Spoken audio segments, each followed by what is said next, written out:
Welcome to episode 10 of the Chi-Town Wrestling Podcast. I'm Marcin, and joining me in the squared circle are Chris, David, and Andres.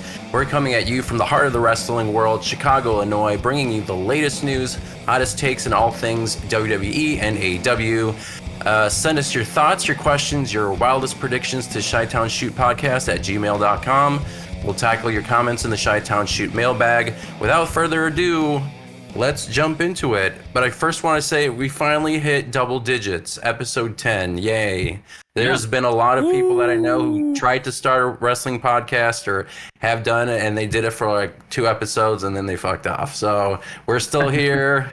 We're going to put in the work, and we're going to do it as long as we're able to. So really happy with how our podcast is doing. But how's everybody? How's been everyone's week so far? Pretty chill. Got my Pretty coffee chill. in hand. Nope. You got your coffee in hand. Andres, you finally got your brackets for Combo Breaker. Sure did. And you are fighting on Friday. And which games did you sign up for? I'm just doing Street Fighter 6. Are you nervous? Do you feel like you're ready? Always. No, I mean, not right now, but like going into it, I get a little nervous, That's my secret But, cat. mhm. I'm always nervous. Yeah, right. That's my secret. I'm always nervous. It's good to be nervous, though. You're kind of more focused, Right, on yeah. what's in what you're doing. Exactly. But yeah, I'm nervous, but I'm also excited because it's like the biggest tournament I'm fighting in. So like, it's my first time. I've been attending it since it started, so now I'm actually competing. So I'm excited. And what character are you using on Street Fighter? Ken. Okay. Ken's my main. I do have other characters, but like when it comes to like competing, I'd rather just be with him, more comfortable.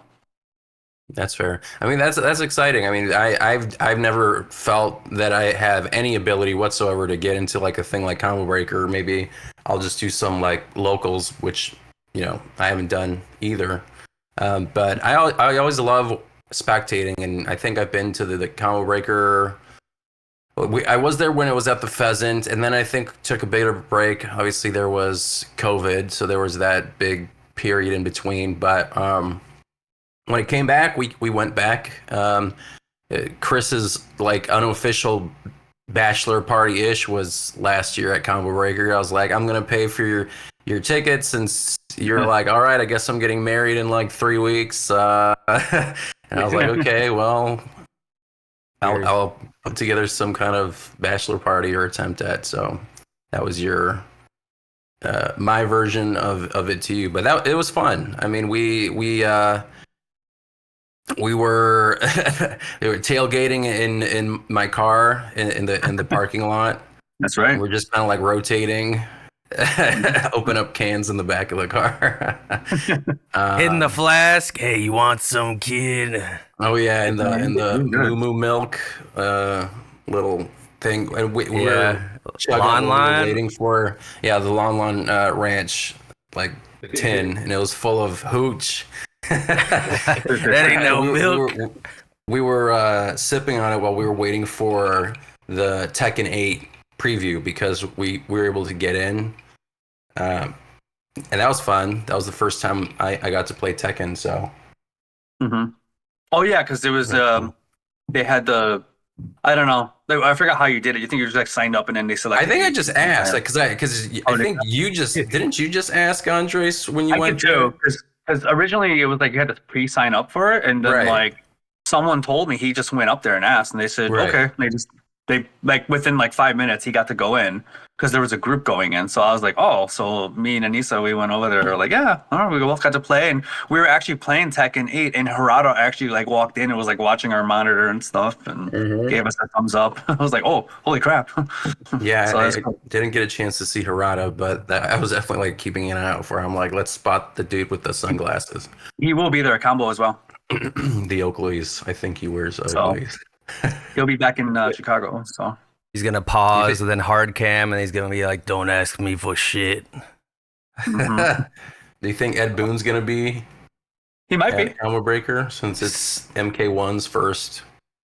Is it? Oh, is it the first tournament for MK1? Well, the first tournament. Like Not the first one? tournament. I think it's like it's a national qualifier tournament. I don't think it's the first. Yeah, maybe like the official first, but like it's one of the big three though. It's the first time. Yeah, it's the first combo breaker. It's out. Yeah, it's first combo breaker. That should be interesting. I don't know if you guys, because I know that people were like giving it shit because it had like one of the lower signups, and especially because it's like a new game that just came out this past September. Mm-hmm. But I wasn't sure if there are any like updated pool stuff. We're not going to research it now, but I don't know if you guys know off the top of your head if that's shifted or if it's still still if we got more numbers, I don't know. I could take a look real quick while we're talking. But yeah, that's pretty crazy though. Like considering especially like if you're gonna have a Mortal Kombat tournament and you're having it in Chicago, like you would assume like the turnout for Mortal Kombat would be the biggest in Chicago or Chicagoland area or whatever. I think MK11 was pretty big at the time, wasn't it? It did. Yeah, MK11 had a pretty decent turnout. What'd you say, David? It speaks on the game. I mean, it kind of does. I mean, I feel like I think Mortal Kombat as a whole, the casual audience is really, really big. So I think from like the game mechanics standpoint, it turned a lot of people off because of the cameo stuff, and they're like, like when are you gonna get rid of cameos? I'm like, how do you, like, when I read those comments, I'm like, how do you expect them to just like uproot like this main mechanic of the game? And like, you can't fucking do it. Try again next time, I guess.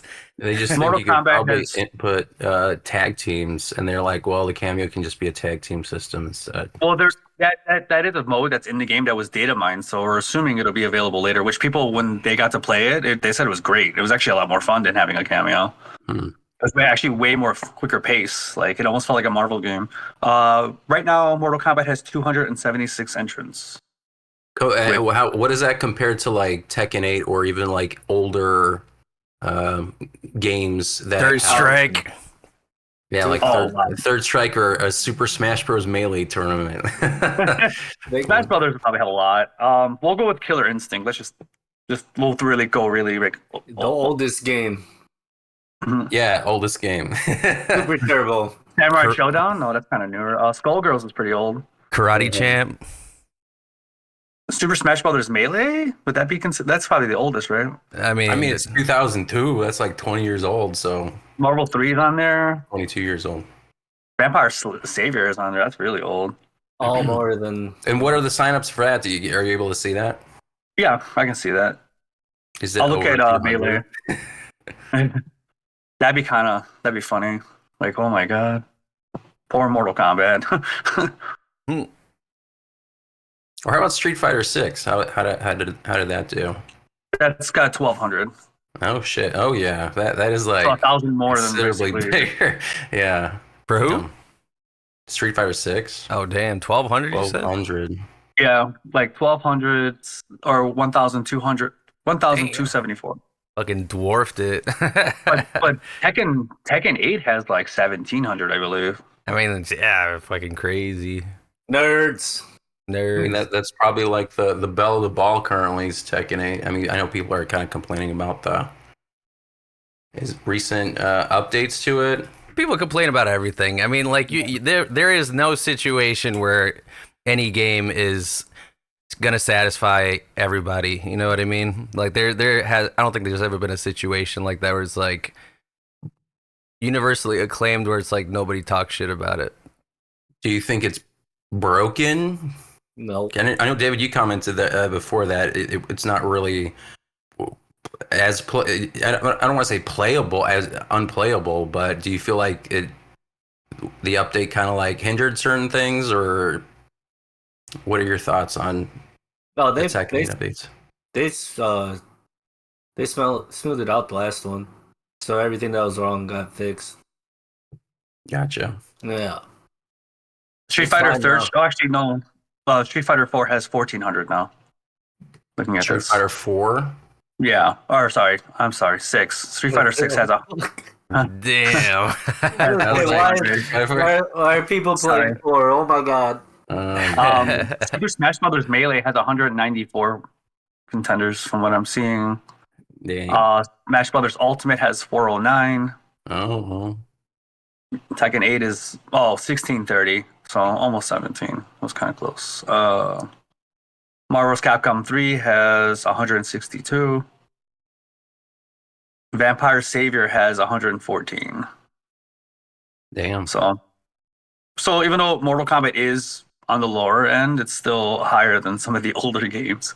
Yeah. It's That still sucks. doing better than all the side games. Great job. Yeah. Third Great Strike job. has Something to be proud of. 220 plus. Good job. And they're sweating Third Strike. Yep.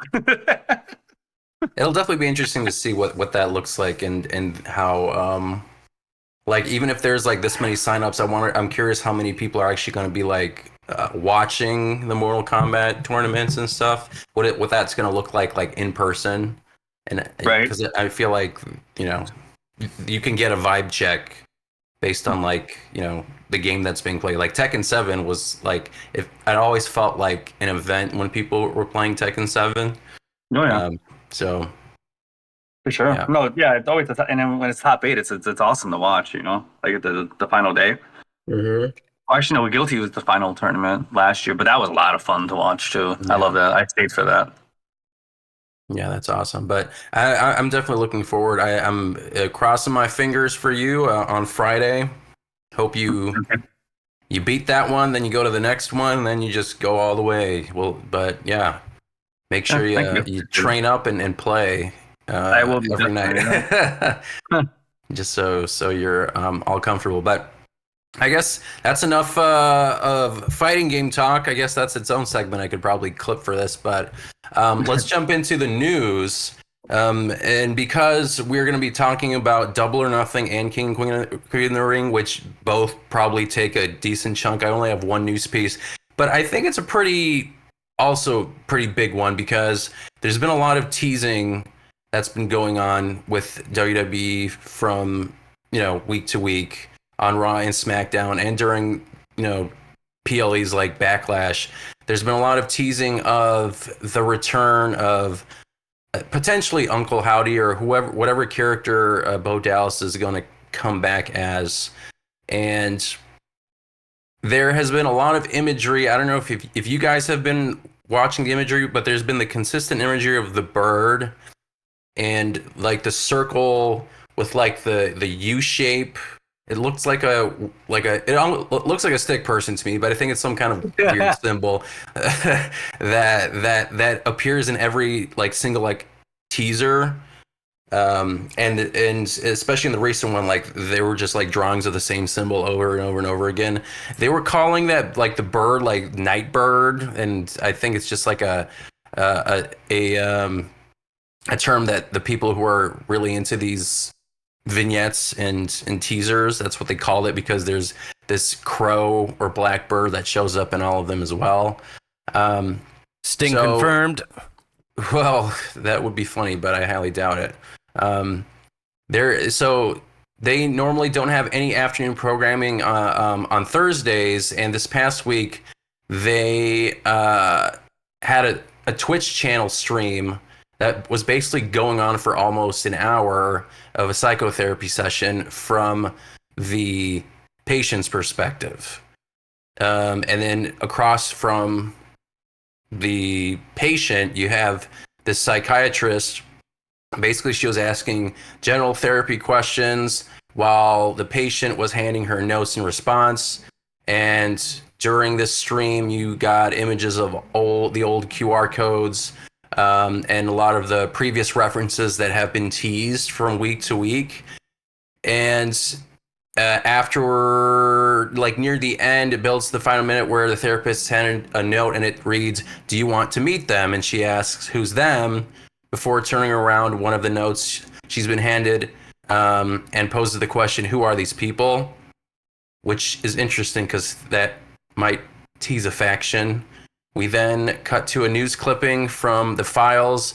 We were directed to this previous Monday in which the shrink is reported missing. After making sure we made the connection between that article and the Twitch takeover video, a distorted image of a figure appeared on screen to close things out. So there have been a lot of speculation that this is going to be the new Wyatt family, Wyatt Six, something involving the characters potentially from the Firefly Funhouse. It could be Uncle Howdy and a whole new set of people. A lot of people are assuming this new faction will have Bo Dallas as the leader, and then he'll have Nikki Cross, Joe Gacy, Dexter Lumis, and potentially Eric Rowan coming back as this new faction, which I think is really, I think that will be like a good shot in the arm because there are so many like top level people that are currently like injured or just kind of on the shelf, even though like they kind of appear from week to week. Like Drew McIntyre has his freaking arm issue. CM Punk is out with an injury. Rhea Ripley's out with an injury. I mean, everyone seems like they're getting injured right around, post WrestleMania time. So introducing this new faction seems like the right idea and the right time to do it. But what are you guys' theories or thoughts about who this character is? Do you think it's going to be Uncle Howdy? Do you think it'll involve an entire faction of people, or do you think it'll just be that one character? Any thoughts? Anything that initially like you guys can think of when you have been looking at these teasers for the past couple weeks? I definitely think they're going to be setting up for a new stable for sure. I mean, like you said, there's a lot of people out or on the shelf, as you put. So it's a good time for everyone else to step up too, and do more with their character and stuff like that. But I do think they're setting up for Uncle Howdy and a new, not like the new, I guess, kind of like the new Wyatt family, or maybe a continuation of the Wyatt. I don't know if they'll keep the name or whatnot, but yeah. That's what I think they're doing, especially with like the segment you were mentioning, how they're saying like, who are they? Yeah, I definitely think they're definitely like hinting at that for sure. Yeah. Yeah. It's just a matter of time too at this point. I think I was seeing recently that they started reporting that Eric Rowan showing up to the Performance Center too. So interesting. There goes a little more to that. I think it'll be a great thing. I think there's longevity, especially if they're gonna pick a group with the people that they seem to have chosen. I feel like all of them could carry their weight in mid card, maybe even upper mid card. Bo Dallas is a former NXT champ, right? Yeah. So, where's Alexa Bliss in all this? Is she still with the company? Is she just like on like leave because she had a kid? Is that what it was? Yeah. She had a kid, and then she's just been hanging out since. Yeah, I mean, she said some shit on Twitter or something like that. She's like, I don't know, just wait and see, or watch me, or some shit like that. Does she live Morgan? Yeah, right.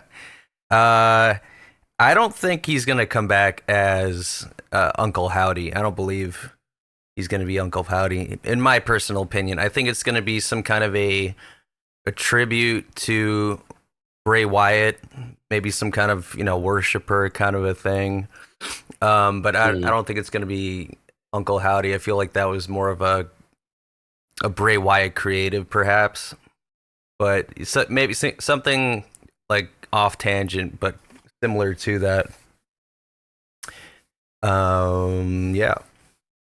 I mean, I think it's going to be interesting because a lot of like these concepts and ideas, it felt like they were all from Bray Wyatt's brain. So them trying to introduce this new stable that is pulled from his kind of psyche, but now he's not here to. I mean, they did rein him in, but like his own creative input isn't here to sort of guide this new faction about like where he wants it to go, and obviously it involves the writers and Triple H and all that kind of stuff. But it's going to be interesting to see that how this faction, if it is a faction, works without that creative input. Because how do you feel like Bo Dallas creatively as a person is similar to Bray Wyatt? Probably. They kind of sparked the idea of what was going on when he got re-signed together. And it was like them and their costume designer. Oh, they were going to be kind of like Brothers of Destruction type deal. Well, they knocked out Hit Row, remember? And then oh yeah, but then Bray went down. right. I mean, I know in the documentary, I think they were talking about how they both liked horror movies and stuff as kids, and they did a lot of stuff together. So I wouldn't be surprised that some of that creative, there's some of those creative juices. I mean, we're looking at the teasers right now. Like I think they know what they're doing, and you get that kind of. I want to see where like these characters go, because the thing I don't really like personally about the House of Black is for me, it just feels like it doesn't have any more depth than just like, black paint, spooky music, and, like disappearing and then coming back. And for me, that just feels like that's it. With like the Bray Wyatt character, it was more cerebral. And I found his especially the Firefly Funhouse, which I wasn't able to see as much because that was kind of like the period where I wasn't watching. I went back to rewatch his segments, and obviously they talked about it in the documentary, but his approach to the character is just so much more interesting. And I was so intrigued by Bray Wyatt's character when he came back, when he did that whole speech. There was obviously the misstep with LA Knight and that, but it was still interesting. Like I still wanted to see where it was going. And with the Bray Wyatt character, I mean, for me personally, I think his best iteration was the whole kind of like that Resident Evil 7 Louisiana swamp family, like the original family where he had the Hawaiian shirt and the hat. I think that's still my favorite. The Righteous. Yeah, he was just very good, and I think that was my favorite iteration. So it'll be interesting to see Bo Dallas, who I did like as a character, like the whole Bo Leave thing and just like the shit eating grin, and just he was kind of doing the Kurt Angle thing a little bit, like just believe in yourself and all that. He had the right thing, and I think he's had a lot of time to kind of stew over and like work on his character and all that kind of stuff. So I'm looking forward to see where this goes. But when do you guys think this is going to when are they finally going to pull the trigger on this? Do you think he's going to debut at King and Queen of the Ring, or maybe this week on a SmackDown or Raw?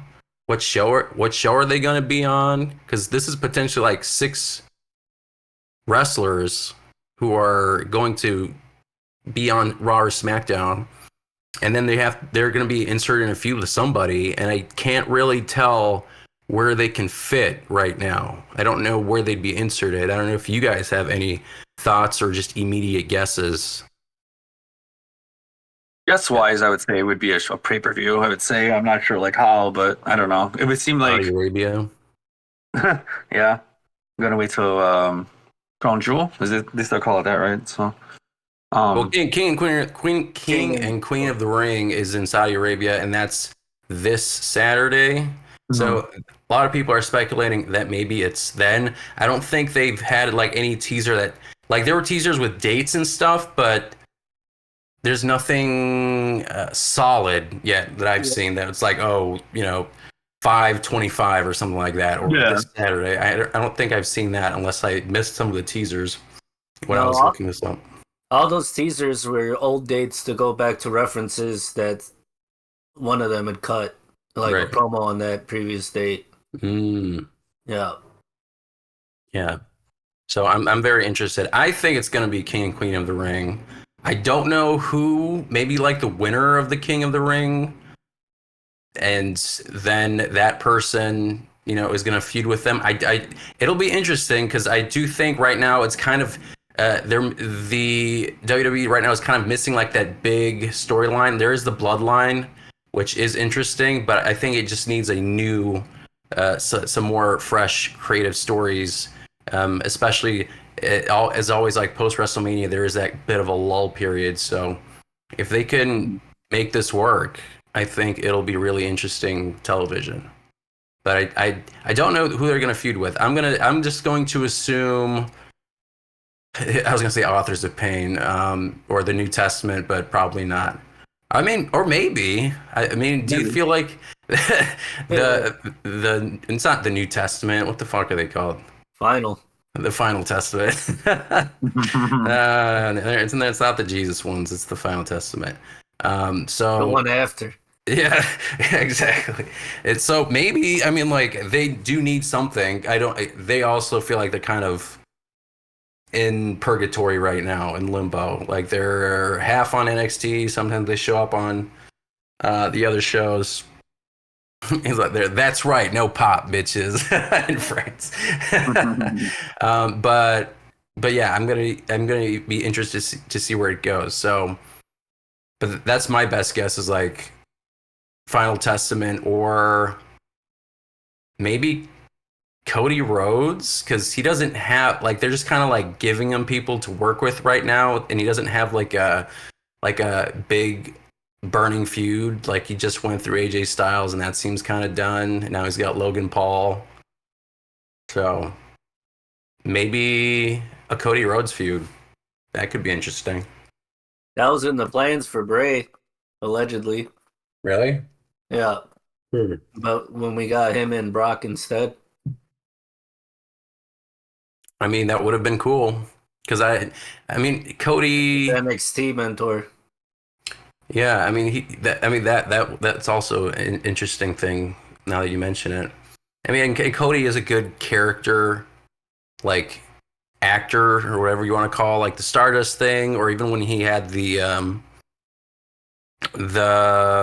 mask, like the see-through mask, and he thought like his face was broken or he's ugly or whatever, and then he'd be like putting like paper bags over people's heads, when he was coming out to the ring. Like he understands like that kind of character acting, so I think he can work pretty well with a group like that. So I'm definitely looking forward to that happening if it happens. But yeah, any other thoughts? Any other suggestions about where they're going to be debuting? Do you think that the 6 people or so? Do you think that sounds right? Like Nikki Cross, because she has been like certain things where she's just like sitting in like the scenes behind the scenes, just not doing shit, but she's still in the segment. You know what I mean? And that's obviously deliberate. So I don't know if they were like, oh, let's just give her something to do. Like she's weird, let's just have her do something weird just for production's sake, or it's a deliberate story idea. You know, that they're teasing.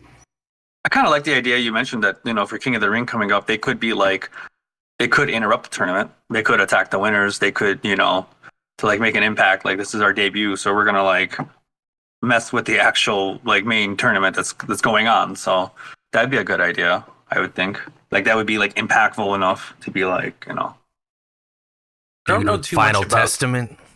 Yeah. I mean, I know Nikki Cross, I know Dexter Lumis. I mean, he's just been like that silent bodyguard serial killer type person. So he makes sense. Eric Rowan, he was obviously one of the original Wyatt family members. I don't know too much about Joe Gacy though. Like what's his deal? Do you know, David, at all anything about Joe Gacy? Cuz I know he's on NXT, or he was. He's one of those like really like those weirdo dudes, like a Dexter like Bray Wyatt was. Mm-hmm. And like he always, ever since he started, he's always gotten those like comparisons. Is he any good in promo work and stuff? I haven't seen anything really. I've only seen a little bit. I thought it was all right. I mean, I seen what people were talking about, but then at the time, I just wasn't watching NXT. Yeah, but it sounds like a lot of these people that are in these factions, they kind of needed a facelift or some kind of character change, because they weren't doing much with them. Like Nikki Cross wasn't doing anything besides being weird. Same thing with Dexter Lumis. He was like like a hired gun basically, and then they just kind of stopped. They didn't know what to do with him. Yeah, and then Bo Dallas is going to be the make or break of this group, I think. So Yeah, I think he's gonna do a good job. I think so too.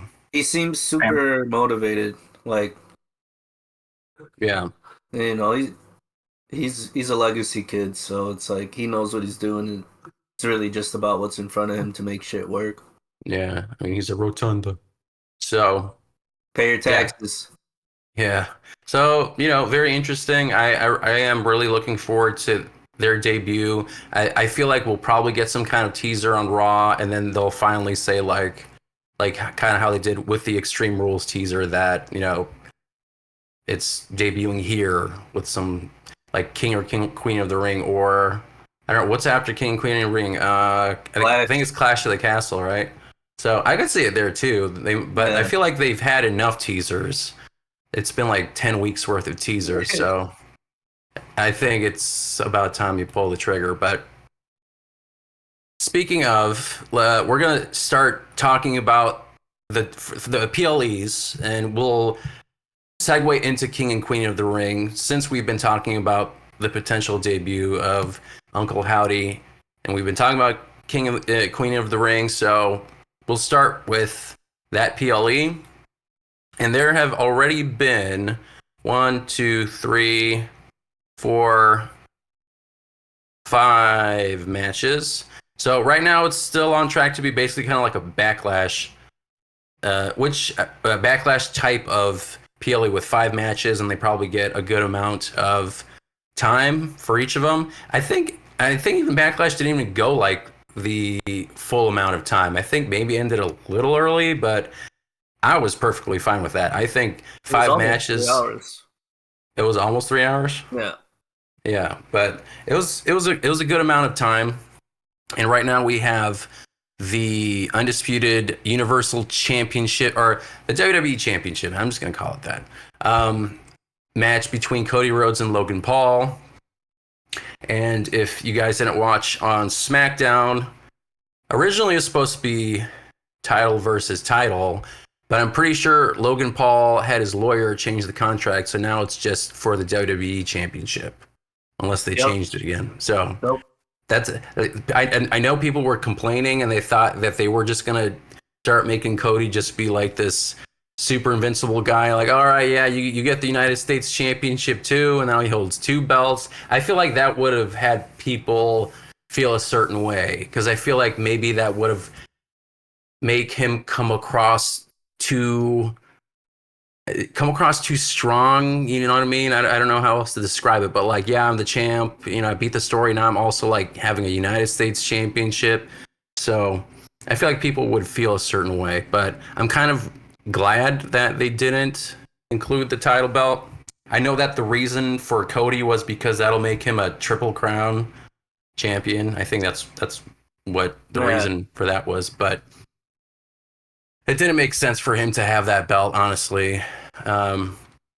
So we have that match. We have the Intercontinental Championship match between Bronson Reed, and Chad Gable.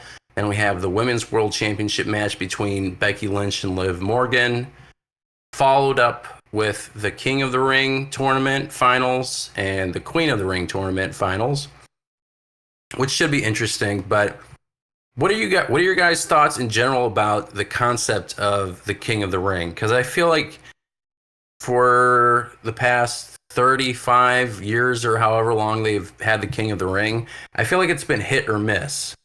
Like, a lot of people have used it as a way to get to that main event level, and sometimes it just feels like it's a gimmick that's there that, like, I don't think Xavier Woods got anything out of it. I don't think Zelina Vega got anything out of it.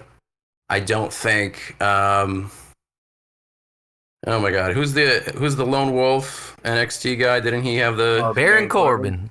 There you go. So I don't think he got anything out of it.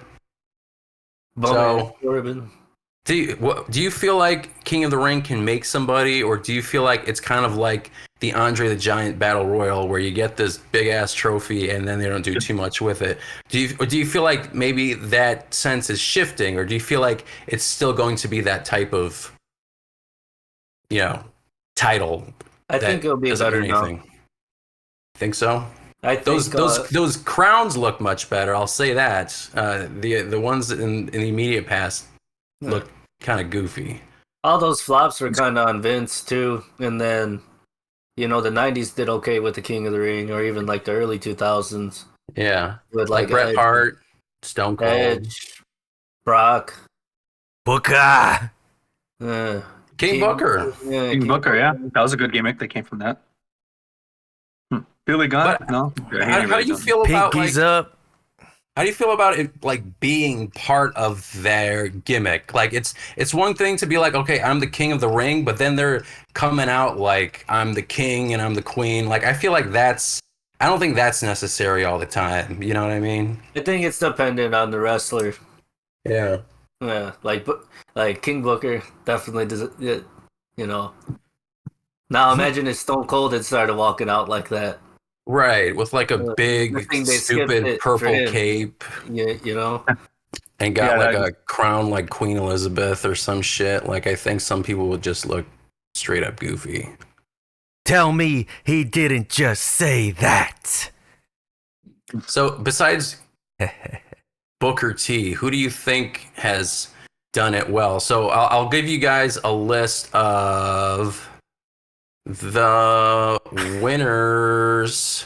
Owen Hart, yes. He did. Where is it? Well, Owen Hart was one of the ones that I thought did a great job as King of the Ring. Bret Hart, I mean, like for Bret Hart, it felt like it's not something that was necessary. Like it was just kind of like part of that like flavor of the month, but it I don't think it made or broke him at all. But King Booker, I think, is like the most obvious one that he just made it work really well. Randy Savage, I guess. the Macho King. Yeah. Hunter Hearst Helmsley. I mean, he didn't change too much. Did he get the King of the Ring, or was that during the he was supposed to, and then he, because of the curtain call or whatever they call it, he won it the next year. He won it the following year. Okay. So I don't know if that necessarily made him either. Like, no, he got more like popular because of his own stuff with DX, and then later with Stephanie McMahon, Helmsley era. But like Don Morocco, you had Harley Race, Randy Savage, Ted DiBiase, Bret Hart won in '91. Mabel. Bret Hart won again in '93. Yeah, Mabel, like that didn't do shit for Mabel. Okay. Steve Austin, Triple H. You got Ken Shamrock in '98. Imagine Ken Shamrock with the King Booker gimmick. Oh my god. That'd King TV. Shamrock, Billy Gunn in '99, Kurt Angle in 2000. I feel like it helped buttress Kurt Angle's career, but I feel like he was already kind of like just rocket strapped to him as soon as he debuted, because he had a WWF Championship match, not too long after that. Yeah. I mean, yeah, Kurt Angle, you had Edge in 2001, Brock Lesnar in 2002. I think that kind of helped. And then it was kind of like hit and miss after 2002. Then it didn't come back until 2006, and that's where you got Booker T, and he defeated Bobby Lashley. That's got to be the best example of a king of the Ring gimmick, that like he actually used it, and then it just stuck with him until basically the end, and then he obviously went to. I used to like when he'd snap and he'd turn back in the regular Booker T. Yeah. Oh man, that's so good. Actually, you know what? William Regal as the 2008 King of the Ring, that actually had a lot of potential, but then they had the whole wellness policy violation, and they had to cut his thing short. Yeah, he was basically like he had the whole, like, he was going to be in control of like Monday Night Raw and all that kind of stuff. Like that should have been awesome. It just sucks that It was, I don't even know like what drug it was. I don't even think it was steroids, but yeah, they cut that short. And then you had Sheamus in 2010, and then it was 2015. Bad News Barrett defeated Neville. Oh yeah, King Barrett. Yeah, King Barrett. I mean, I don't know. I like it. Like for him, it didn't make him either. Really, it just didn't do anything. I think we could come to the conclusion that the generally the King of the Ring doesn't really do much for most people. I think there needs to be some kind of a drastic change. Like if you do win the King of the Ring, there's some big thing that helps your specific spot on the roster or whatever, you know. And it was also like in the past 20 years, the event itself has been like on and off. Like they have it and then they don't have it for 5 years, and then for some reason it comes back. Yeah. Because at one point, it used to be the whole pay-per-view, or the majority of the pay-per-view was the matches. Right, exactly. And now they're basically doing the qualifiers during the regular shows, and the finals are at the pay-per-view, which I think it makes sense. I do like that because like sometimes the matches on Raw and SmackDown are just like they're like story progressors, but sometimes they're just kind of like fillers. So like having like these kind of matches with some kind of like heft to it, some kind of reason to watch and tune in. The rankings. I do like that kind of stuff. Yeah, the rankings. But like, do you remember, David, like Xavier Woods is like King, like reign? Do you have any thoughts about him? Because I think he's the last one that got it right. Because then they didn't do it in 22. The Bloodline destroyed his crown. Oh, okay. Yeah.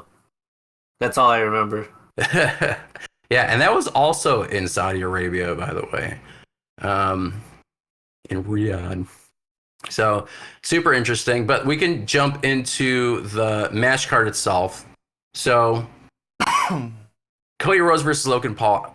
I don't think Logan Paul's winning this one. I think it's just kind of another stopgap for Cody because it's just like another PLA that they have to have, and it's like literally less than 3 or 4 weeks since Backlash, and Cody Rhodes wants to defend the championship. He's not Roman Reigns. He is showing up from show to show, so now they have to come up with people that he has to feud. So I mean, it's true. Yeah, they're not used to it. They're not used to having the book. Yeah, exactly. They're like, wait, shit, we got to book another championship match in 3 weeks. So what do we do? This isn't the usual window. For like 4 years, we have like 4 months to figure out who Roman Reigns is with Brock. Yeah, exactly. For the longest time, the top champion was like showing up quarterly, basically. So they're trying to get back in the thing. So I think it's going to be a good match, but I don't think it's going to switch hands. I mean, that'd be hilarious if Logan Paul won the championship, but I don't think it's going to happen. Does anyone have any thoughts about that one? Yeah, Logan's winning, dog. Yeah, can you back that up? No. There you go. Can you? The only thing I can kind of see, back that up like Rikishi. Maybe Logan would actually win by cheating, and then like I don't know, like someone will come out and be like, no, like he'll actually grab the title and like celebrate with it, and then they'll reverse the decision and continue the match. That's like one thing I can see them doing at least, just to just kind of like freak everyone out for a minute there, be like, oh shit, like like I don't know, general manager can come out or Triple H can come out and be like, what the hell? Like, no, we're not. I mean, I think it's go ahead. I could see maybe like he loses the belt and then he has like this meltdown, like hey, I finished the story, and then it's like his heel turn, and then that's too soon. Think so? Absolutely.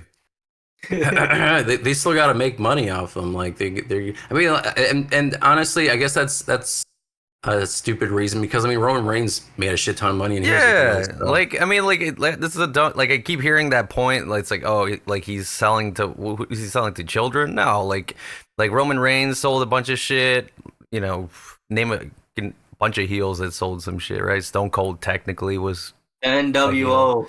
NWO sold a bunch of shit, right? So Bullet Club. hear me now, quote me later. Logan It's Paul gonna be winning. interesting because they don't want Logan Paul to lose either. Like I feel like because like AJ Styles, I feel like is a different kind of cat because he's been the champion and he needed that win. Cody needed that win to prove himself. I think with Logan Paul though, he's just still starting out and he hasn't really lost a match, a title match. I don't think since he started. So are they gonna give Cody this win? Like, is he gonna win clean? I don't think so. I feel like there's gonna be like a DQ or something. Howdy. Oh, you know what? Yeah, maybe that's the way to introduce it. That would be interesting, yeah. Yeah, He's gonna make Logan Paul crap himself. yes, yeah, with the fucking brass knuckles. So Like shit. maybe, The, Toy Story alien hat. yes, and the Stardust makeup. He's gonna come with the claw. Claw. Some dude hanging from a tree. Actually, Jesus that'd be kind of funny Christ. because That'd it's be- like the whole Uncle Howdy thing. They would You guys, not do because you that. guys know what that meme was like when he was wearing like the alien hat thing because he was in the Japanese suicide forest, and Yep. yeah, I remember. there was a video of like I think he showed a video of some guy hanging off a tree. So I think that'd be kind of fun. He basically like laughed it off or Yeah, I I don't- mean, he that, didn't like react Uncle like Howdy, the way he Ookie, was Spooky thinking stuff, should. that'd be kind of hilarious. Bad taste, probably, but I mean, Hell yeah. that's how you tie it in. He lost damn tied in.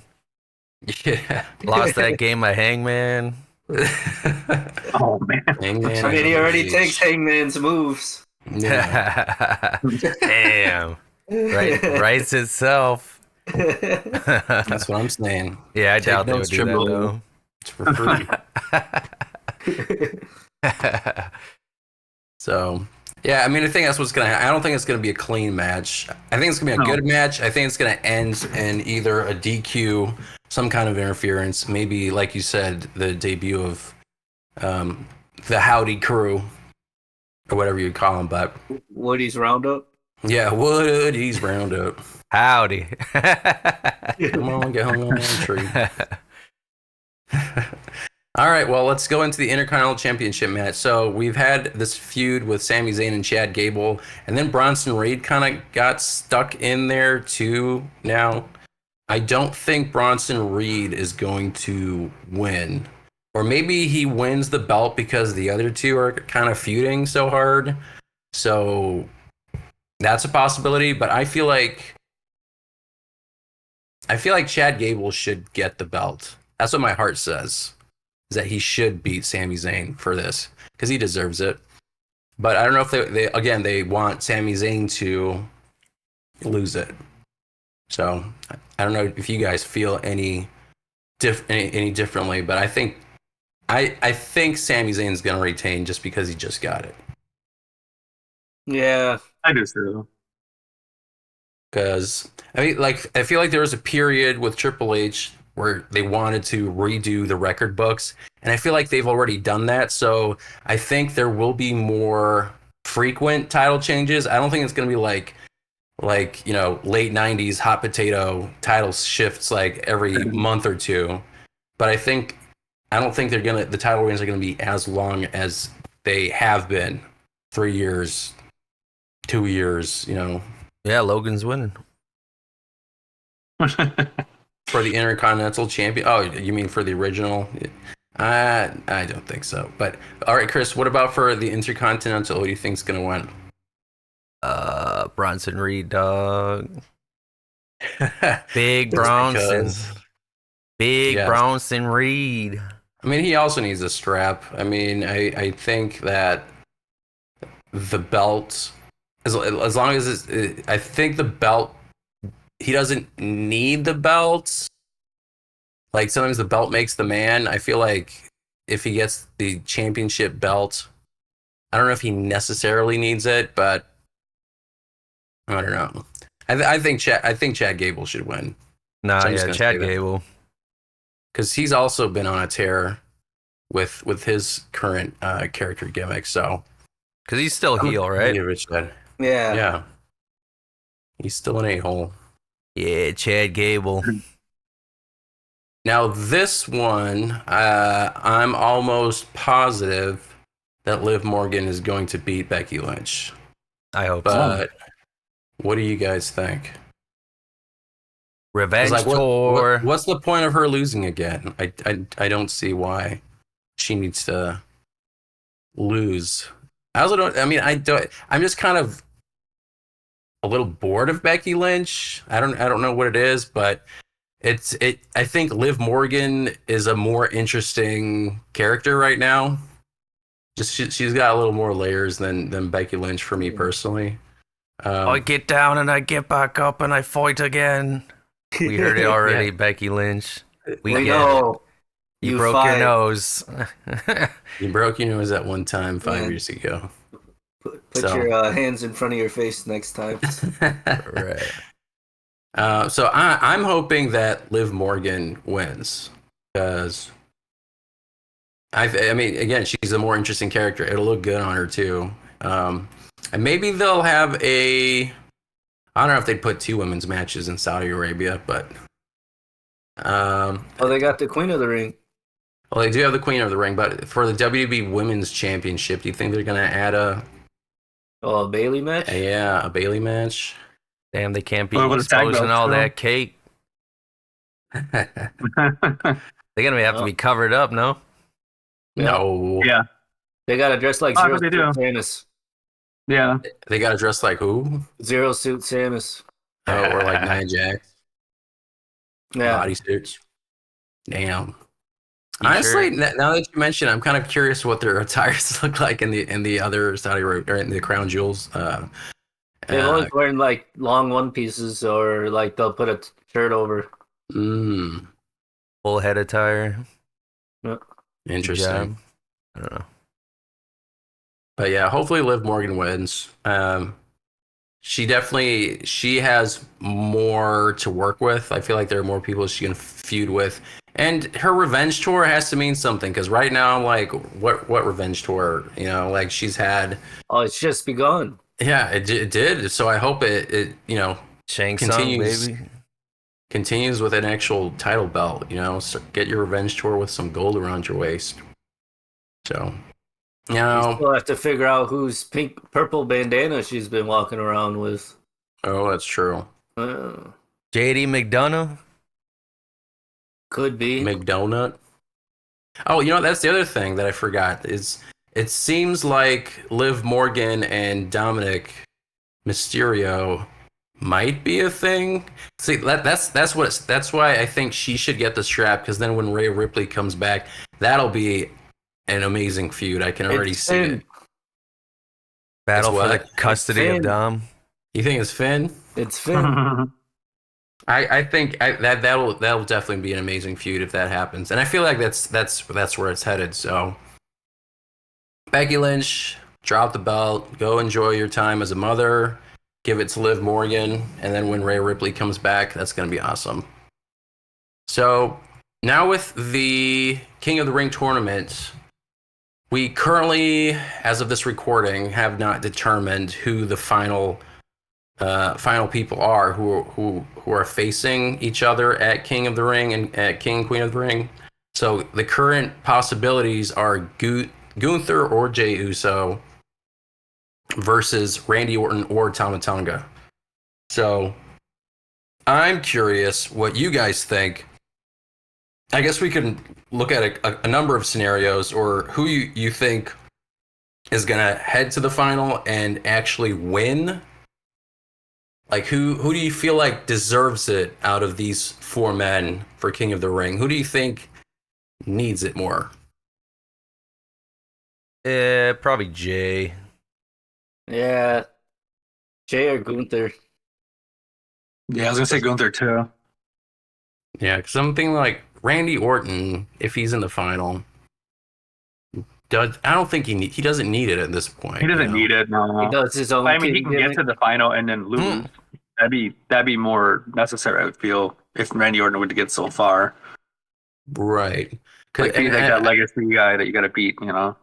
Yeah, and they don't want to put Tama Tonga in that position, I think, to lose either, because I mean, he just debuted not too long ago, and they don't want to, I don't think, make him a loser like that. So, I do think, I think maybe Randy Orton's going to be in the final, and he's going to face Gunther, and I think Gunther's going to win personally. Because I think that ring general, he could call himself the king general. That doesn't make sense, does it? but the king of the ring sounds like a good thing for his next step to the either the world heavyweight championship or the WWE championship. I mean, like with Jey Uso, I don't know what you do with him as a character from here. Do you feel like? Is he going to be feuding with the Bloodline again, you think? Yeah. Eventually. Because they're on different brands right now, but yeah, I think it's going to be Gunther. Any other guesses or suggestions, or you guys feel like it's going to be like Gunther or Jey Uso as the winner? I think Gunther would add a little bit more prestige to this King of the Ring thing if they're trying to shift gears with it, because like I think if you give it to Jey Uso, it's like just an excuse to have a match to continue the feud with the Bloodline, and then it's just like you're thrown. I feel like it just then it doesn't go anywhere. But at least with like somebody like Gunther, there's potential of adding prestige to being King of the Ring. So I mean, I would say Gunther as well. I mean, the possibility of a Jey Uso versus Tama Tonga. That's what I was going to ask, actually. Yeah, that would actually be good then. It would be interesting. Would it be like too soon to be? I mean, too soon. I mean, I guess the Bloodline story has been going on for like 4 years now, but yeah, I don't know. I mean, I guess there is that possibility, because you could have Jey Uso face Tama Tonga, and then you have the Bloodline intertwined again. Because I have this like feeling of like Jey Uso just kind of being really just characterized as like the yeet guy, and I don't, and that seems a little limiting, because I feel like that's what a lot of his shtick is right now, and there isn't like a very meaningful feud he's in right now. He's just kind of the yeet guy for me, you know what I mean? Yeah. I don't know if you guys feel like that, but Yeet. yeet, yeah. So interesting, but I do think Gunther's gonna win, because you can't like give him the longest reign and then just like again make him on a losing streak. So I mean, there's some valid points for a couple of guys here. And he's lost before, right? Didn't he lose to, was it Ilya? No. But on the main roster, he hasn't lost. Yeah, so I mean, I think Gunther should win. Yeah. He could legitimize the tournament if they're gonna make this an actual yearly thing, which I hope they do, because I feel like you need something in between WrestleMania and Money in the Bank and then SummerSlam. So I think that's a good thing. All right, Queen of the Ring tournament finals. So we have Io Sky or Lyra Valkyria versus Bianca Belair or Nia Jax. Nia Jax winning that shit. I think Nia Jax wins the whole thing. Nia beats Io. Oh shit! Fucking Howdy's at Andres' house. He's at my house right now. I was like, what's going on? House of Black. Yeah, the House of Black. One of them. Because Bianca Belair, I don't think she needs it. I mean, unless she's currently the tag team champion. Yeah. So I don't think she needs it. I mean, Io Sky, I don't know what you're doing with Io Sky right now either. I mean, she could potentially have it, and then that could be like a thing for Damage Control, that we have the Queen of the Ring, which could be cool. Lyra Valkyria, I feel like it's just too soon for her. I just don't. I just personally don't see it. So the only one that really makes sense for me is Nia Jax, because I mean she's moved to SmackDown, but she has also been on a tear. Like I enjoy her being like this bitch on the show. Like the match she had, I mean, with Jade Cargill, and going up to her daughter and calling her mom, stupid or whatever. Like that was funny. So can somebody clarify this Tiffany Stratton shit? What the fuck is going on with that? There was like I think there was like some kind of like video, and I don't even think if she knew what the sound was, but it had something like black body or something, like it was some kind of insult or whatever, and she took it down immediately because I think she realized that whatever sound she used for that video had that in there, so she took it down. But you had like a bunch of people save it or whatever, and then like, hey, Triple H, look what she said, blah blah blah, like fucking first graders. Teacher. So But she reposted it, and there's like the bite's pretty inaudible if you're not really listening. Yeah. And then it got shared, and people were really listening. Yeah. Yeah. So I mean, I think it was a mistake. I don't think Tiffany Stratton is that kind of person. But also, like, why would you like post that? You're like you're on Barbie. You're like, I'm about to be racist. MAGA Barbie. I mean, she didn't actually say it. It was like dubbed, right? Yeah, it was a dub over it was from a TV show. Yeah. Okay. No. So people are just blowing it way out of proportion. Dorks. So they think that she was getting punished on SmackDown or whatever, but fucking marks. SJ Dubs. Dummies. So it was. I mean, I think it was an accident. And again, like she is clearly being pushed, and she's gonna like push it, make a video like that. Like that's stupid. I mean, if I was her, I'm like, damn, you dumb as hell. If that's what you think. If she actually throw everything away. Yeah. I regret it just nothing. Doesn't sound like it makes sense, but I guess people can do stupid things. But they're trying to censor me. Yeah. So, do you guys think it's Nia Jax for Queen of the Ring, or do you feel like any of these other women have a chance to win? Give it to Nia or Io, but probably Nia. Yeah, it's either Nia or Io. I think so. I feel like it might honestly be like Nia Jax versus Lyra Valkyria, and it'll be like a squash, and Nia Jax wins. To me, I can see Io as well, but I don't know. Nia just feels more right because like if Io were to win it, like okay, then what? Like you know, damage she lost. Same thing with Gunther too, because we were saying that maybe he could win because he just lost the title and he had the longest reign. So it would kind of make sense he win, and since Io just lost it as well. But I don't know. I just don't. I feel like Nia could do more with it. Mm-hmm. So I agree. If you're not going to give her the belt yet, then give her the Queen of the Ring, because she could be like that kind of like obnoxious Owen Hart kind of character where she calls herself the Queen of the Ring, and I think she could really make it work. So awesome. Well, I think that is enough speculation about the King and Queen of the Ring. We're going to jump into AEW territory. Double or Nothing is one day after the King and Queen of the Ring. And they have announced, we're the best wrestle. They have announced 1, 2, 3, 4, 5, 6, 7 matches, and they probably will announce like 3 more after this. That's what they're saying. But we have Swerve Strickland versus Christian Cage for the AEW World Championship. You got Tony Storm versus poor Serena Deeb, who's getting like kind of not booed, well, kind of booed. Like she's supposed to be the face, but in the crowd, everyone just cares more about Tony Storm. No chance. Than Serena Deeb. Yeah, which I think is the main event of this card. Willow Nightingale versus Mercedes Monet for the TBS Championship.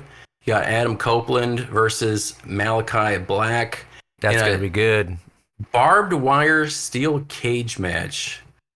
Now I think I want like in this match to have also like the like an electric chair, like just have it like shock stuff, kind of like what they did with Abdullah the Butcher when he was like in a chair and it was just like fireworks and just completely off the wall, just stupid like I don't know if they do that ECW shit right.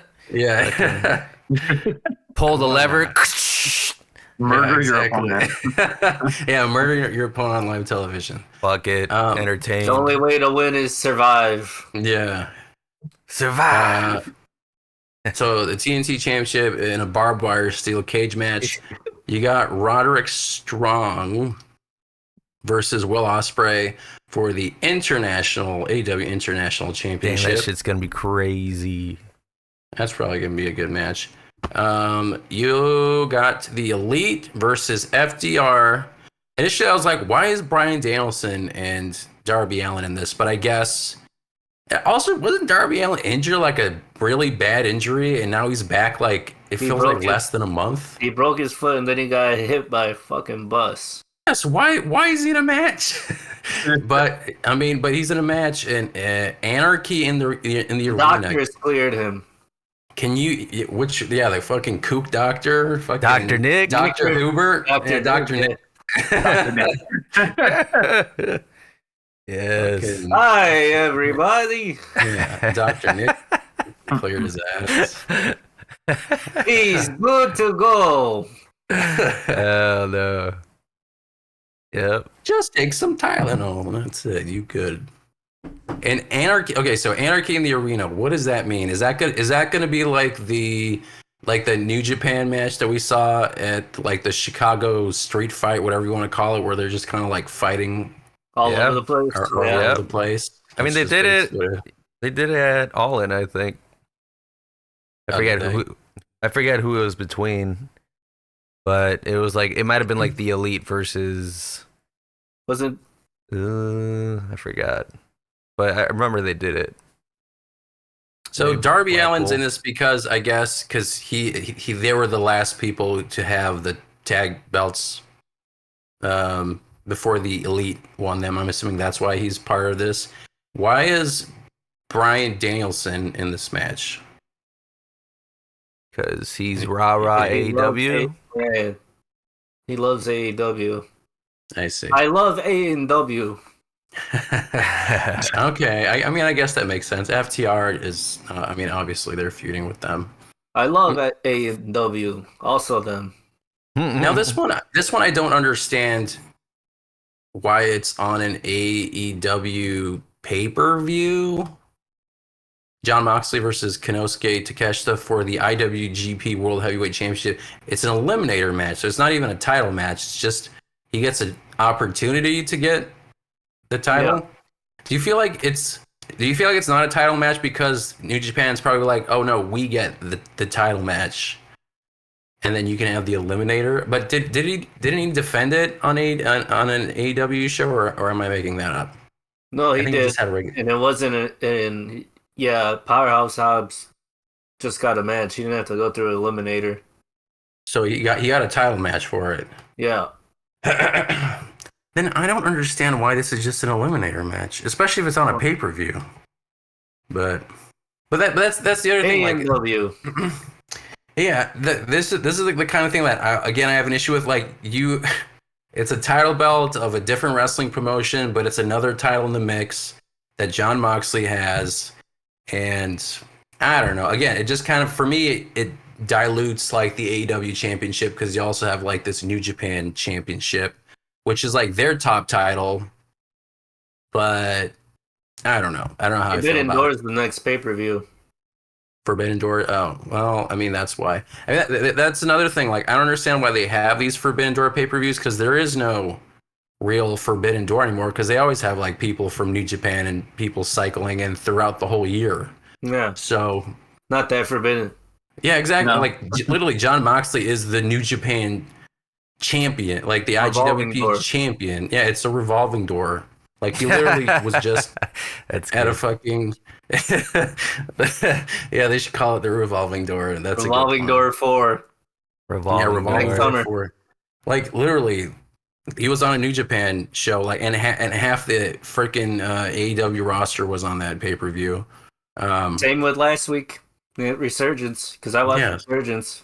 So just like the concept of Forbidden Door seems kind of stupid, but it is what it is. So, well, you know what? Let's start from the bottom up, and then we'll end with the AEW World Championship. So let's talk about this John Moxley one. We've already been talking about a little bit, but how do you guys feel about it being an eliminator match? How do you feel about the IWGP World Heavyweight Championship being involved in AEW because it has like one of the top AEW stars basically holding their title?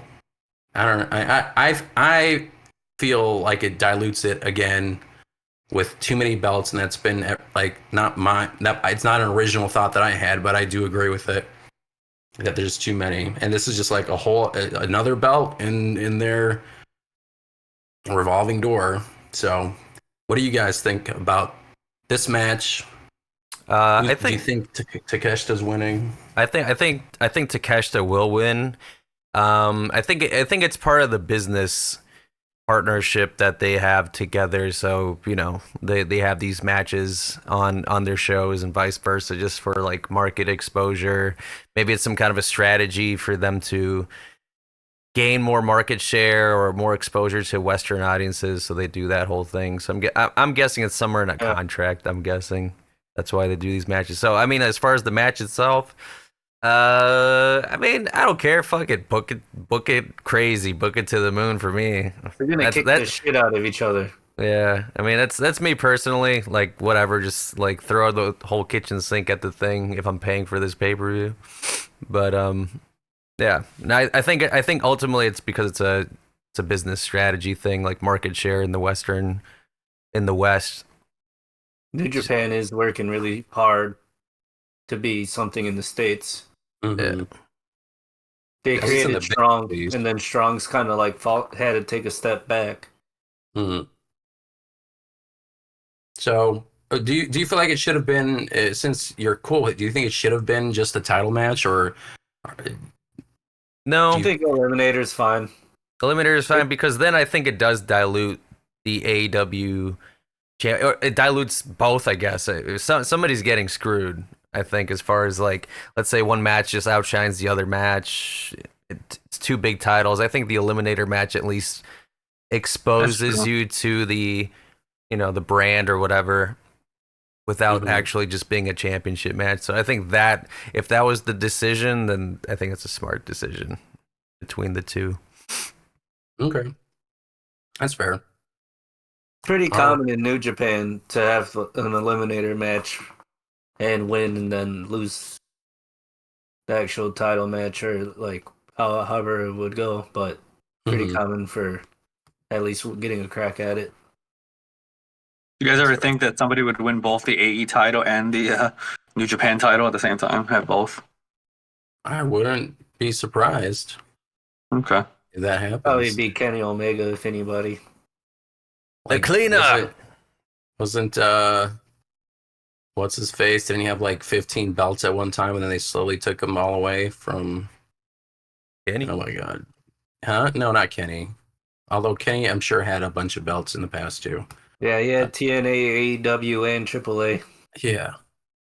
So again, I don't know how I feel about that, because again, it just feels like it cheapens everything. I don't know, like why should I be invested when there's like, he loses one, he's still the champion of these two other ones, I guess, but I don't know. The visual. I think it's just the visual, like this guy's a conqueror, Yeah, I guess so. All right, the Elite versus FTR, Bryan Danielson and Darby Allin, Anarchy in the arena. So where do you feel like this is headed? Like, who benefits the most winning this match? The Elite. Elite for sure. I mean, they're still the tag champs, right? And it's just to establish the general threat of the faction, I guess, right? Their dominance on AEW television. If you're gonna book it. And what's Kenny Omega like? Where's Kenny Omega involved in all this? I know he had that whole speech, and then they attacked him. Was it a one and done? Is he still involved? Well, he set up the team. Right, because he's still from his quote part of the elite. Yeah. Well, he's not part of the elite. Well, he's a EVP, not a CL, EVP. Thank you. So yeah. He's swinging his EVP dick around and showing that he has still some power. I don't know how that really works if you have these two competing guys, can't they also say, no, we're not doing it because we're also EVPs? Yeah. You can't use a reverse card on a reverse card or something. You can't be like Tony Khan final say. Does Tony Khan still have his neck brace or did he remove it? Good question. Because he hasn't been on TV, has he? No. I've been watching clips of Collision and Dynamite, but I didn't see any. No major announcements. Tony Khan. I do get a kick out of the Elite doing like the Tony Khanism still, and those are funny. But I also do think the Elite's going to win this one. I mean, Bryan Danielson, has he ever won anything recently? But nope. And like Darby Allin just came back. I mean, should he be losing? I don't know. He's gonna lose his foot. The Elite shouldn't win. Yeah, exactly. I think he's gonna put on a showing, but I mean, he was definitely over when he came out. They popped hard. Darby. I think one of the members of FTR are gonna take the pin, so he doesn't. But it should be interesting. I mean, Anarchy in the Arena. I feel like he's going to do some crazy ass shit, even though he just got hit by a bus and broke his foot. He's probably going to jump off the top of the arena or something. Yeah, that man is break insane. My other foot. Yes, exactly. Let's even it out. So it should be interesting in Vegas. All right, let's jump into Roderick Strong versus Will Ospreay for the AEW International Championship. I mean, Will Ospreay is on a winning streak, and I don't think he's going to lose. So they're probably going to give him the title belt. Yeah. Right? I think he needs it. Yeah. He needs it. He needs some gold. I mean, as a wrestler, I mean, like it's like he needs it. He also deserves it too. Like he's definitely one of the guys that are clearly popular, and you want to put that belt, on him and behind him. Where he goes from here, I'm not sure. But I do think Will Ospreay should be winning the International Championship. Any dissenters, or you guys have any other thoughts about this specific match? All I know, he's going to use that Tiger Driver 91. Yep. Why is it called 91? India. When somebody unalived the year that they in New Japan. That they did it. Yeah. A lot of them are different variations of like people that did the Tiger Driver in that year. Like, like for example, when Lucian Thunder Liger uses it, like their legs go straight up and then it just right on their fucking head like a spike. I don't know what years it's his, but it's somewhere in the 90s. 95. I mean, it sounds cool. Cody's got the 95. It looks like a highly elevated pedigree. Looks funny. I think he drops you on your head too. What's the Elite's? What they call it? TK Driver? Yeah, or the Meltzer Driver. I mean, I think that looks kind of stupid because like he has his leg down, but like when the other guy's like doing the flip off the top rope, his legs are still kind of like wide. Like how would he latch onto them? Like you can't really. So it just kind of looks like whoop, and then I do a pile driver. Spanks his ass. Yeah. Bongo drum that shit. So it's like when Homer played Mr. Burns' head like a bongo. Yeah. So I think Will Ospreay. So I think Will Ospreay's winning this. Yeah, I think we're all in agreement for that. All right, now this one should also be pretty crazy. I mean, Adam Copeland, I think, also has a death wish because he's also some kind of masochist. He wants to die in the ring. Yes, that too. Ric Flair. I mean, like he was talking about like I was watching that interview with him and Chris Van Vliet. Like that is pretty crazy that he just was like shirtless at WrestleMania 22, spearing Mick Foley into like a flaming table, and Mick Foley had like layers of clothes, and this guy was like, no, you know what? I'm just gonna go out like this, and I'm just gonna spear you through a flaming table. Love of the game. I'm surprised he didn't burn anything more, but he did say his skin was bubbling a little bit when he went to the back. But he's got another crazy match with Malachi Black and a barbed wire steel cage match. Now I'm trying to figure out what this looks like visually. So every part of the steel cage is covered in barbed wire. I'm assuming they go through a door that they open, and then they're stuck in it. I mean, do they have to escape? Like, they have to climb barbed wire, or do they just get like they can just pin the guy in the middle and they just have the barbed wire as a weapon, I guess. Yeah, I think they're just caged in. Yeah, Go for the pin. That should be nuts, though. That should be crazy. Yeah, it's gonna be a very violent 40 minutes. I think this is gonna be his heel turn. There's gonna be blood in at least 90% of these matches. This is gonna be his Judgment Day run. Yep. Quote me now. He's gonna join them. Hear me now. Quote me later.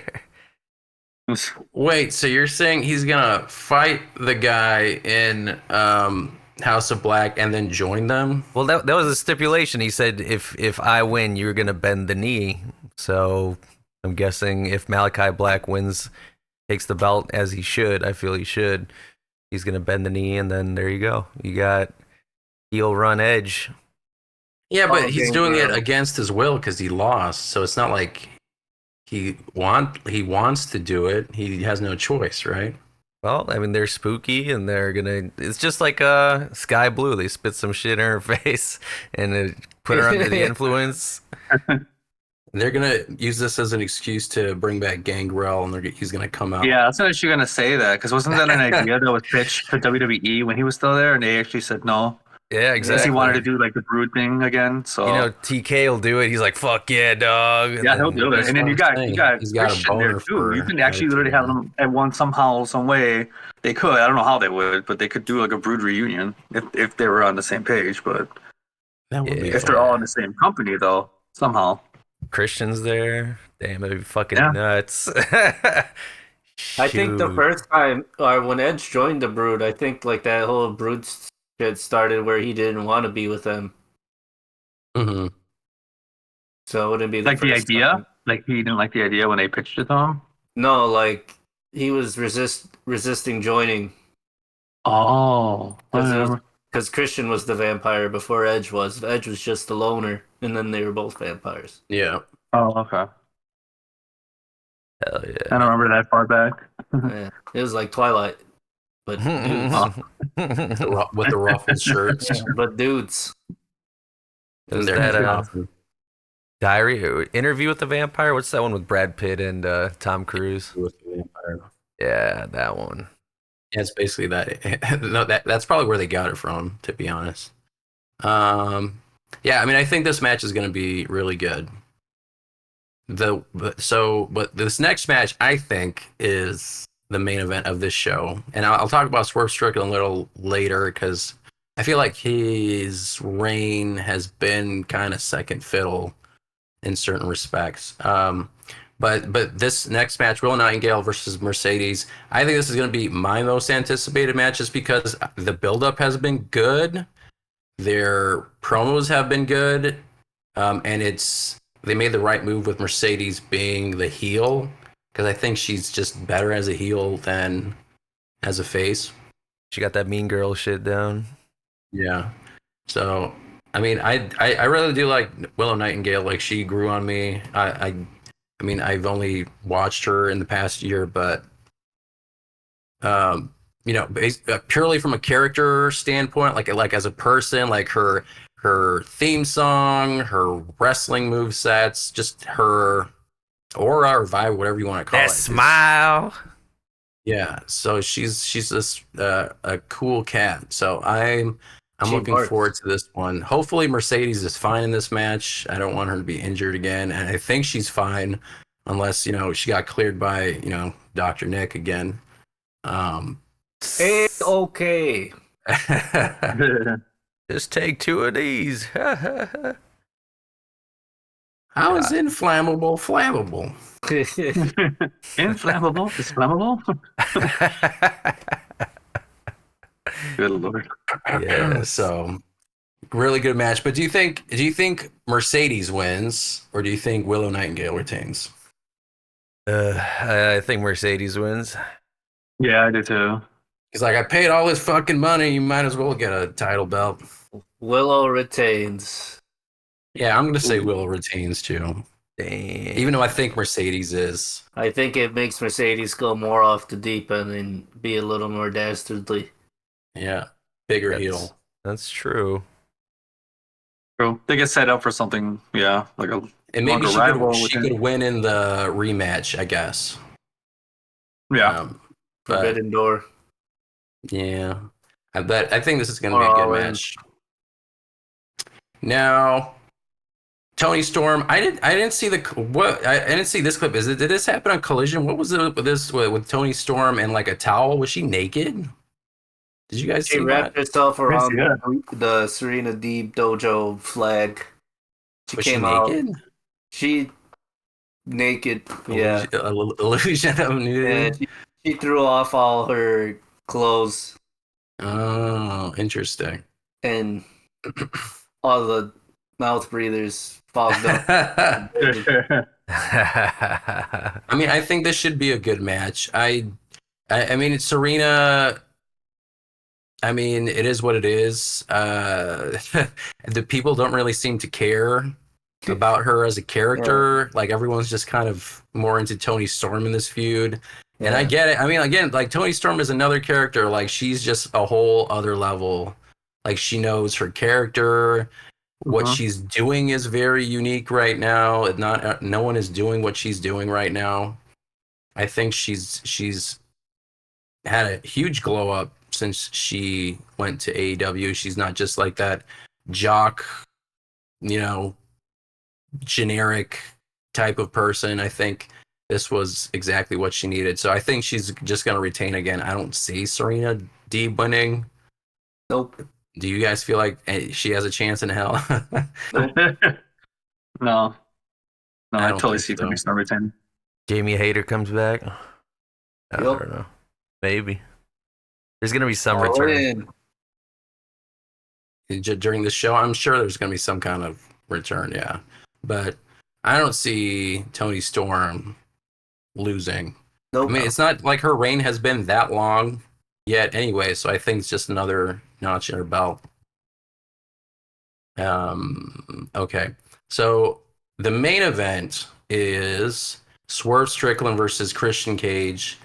And again, Christian Cage, well-deserved. I think he deserved an AEW championship title shot. Because again, he's another guy who has really evolved his character. Like he's just so good as a heel. And for me right now, Swerve Strickland kind of feels, I mean, obviously he just got the championship not that long ago, but the way he's portrayed on the show feels a little second fiddle, compared to other storylines and feuds. Yeah, he gets bad slots. It feels like it's like the era of when CM Punk had the World Heavyweight Championship on Raw. And that was you might as well give him the Intercontinental Championship, it wasn't treated as well. And Swerve Strickland is the AEW World Champion, and just the way that they've been kind of booking him, or like you said, putting him on the show, makes it feel kind of like a mid-card, upper mid-card, you know what I mean? He's losing his time to Kane and Cena. Yeah. So, what do you think about this match? Do you think they're just going to give Christian the AEW World Championship? Because I feel like he would totally do it. That'd be insane. I think it's just a good heel for Swerve to defend against. Yeah. I mean, there was that whole betrayal of the Mogul Embassy or whatever, so I mean, that plays a role here. From the other cage. Yeah. There's some allusion to elite fuckery with the whole thing too. Mm.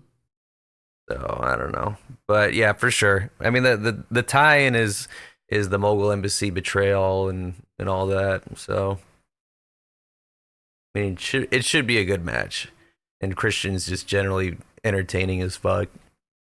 Do you think they're gonna put it as the main event? I would imagine so. Because that'd be kind of funny if it's like an opener or just like smack dab in the middle. I don't think they've done that to the title yet. Yeah, I mean it'll be interesting to see what they do. Again, just purely based on like the pattern that I've seen on like the Dynamite Collision, whatever you want to call it, run through of the card.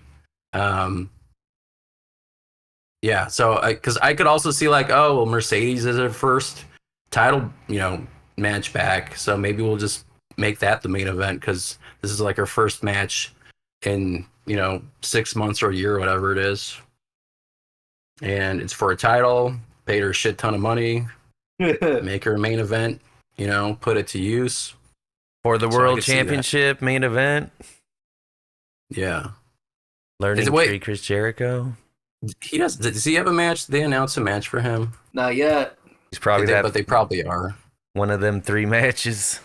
Well, them 3 matches coming this week. Honestly, I'm kind of living for Chris Jericho basically taking everything the internet like hates about him, and he's just kind of like using it in his promos and stuff, talking about like cage match ratings and all that shit. That's actually pretty clever.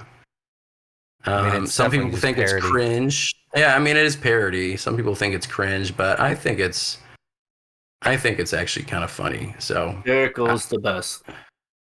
So except I think he's not being the best. So I think they're gonna have a match against Hook. I'm assuming, right? Yeah. Oh wait, there's Orange Cassidy versus Trent Beretta too. Huh? Well. I didn't catch that one. What are they doing with Orange Cassidy right now? Because I feel like he he's lost kind his of best friends.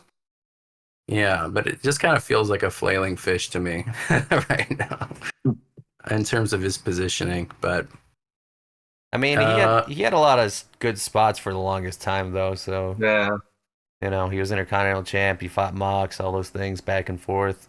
So I mean, this it's about time it more or less looked like this for him. Yeah. Well, okay. So what do you think about Orange Cassidy versus Trent Beretta?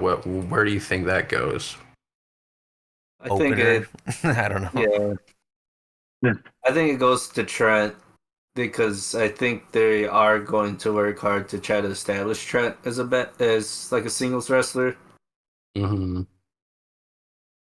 And that's how you do it. I mean, I agree. I guess you're right.